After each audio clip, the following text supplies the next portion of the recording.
ಒಂದು MRF ಘಟಕಕ್ಕೆ ಮೊನ್ನೆ 14ನೇ ತಾರೀಕಿಗೆ ಬೆಂಕಿ ಬಿದ್ದು ಅಪಾರ ನಷ್ಟವಾಗಿದೆ. ಕೋಟ್ಯಾಂತರ ರೂಪಾಯಿ ವೆಚ್ಚದ ಕಾಮಗಾರಿ ಅವೆಲ್ಲ.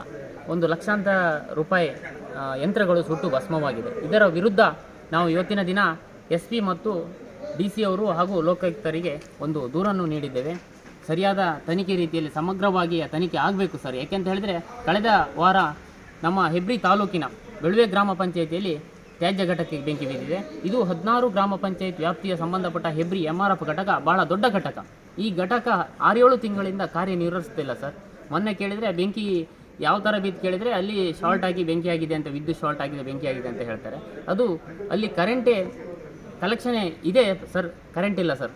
ಅದು ನಮ್ಮ ಆರೋಪ ಏನಂತ ಹೇಳಿದರೆ ಕರೆಂಟಿಂದ ಯಾವುದೇ ರೀತಿ ಆಗಿಲ್ಲ. ಅದು ಸಾರ್ವಜನಿಕರ ಸಂಶಯ ಏನಂತ ಹೇಳಿದರೆ ನಿಜವಾಗಿ ಅಲ್ಲಿ ಬೆಂಕಿ ಹಾಕಿರುವ ರೀತಿಯಲ್ಲೇ ಇದೆ ಸರ್. ಅದರಿಂದ ನಮ್ಗೆ ಸಂಶಯ ರೀತಿಯಲ್ಲಿ ಇರುವುದರಿಂದ ಈ ಕೂಡಲೇ ಸಮಗ್ರವಾಗಿ ತನಿಖೆ ಆಗಬೇಕಂತ ಈ ಮೂಲಕ ಕೇಳಿಕೊಳ್ತೇವೆ ಸರ್.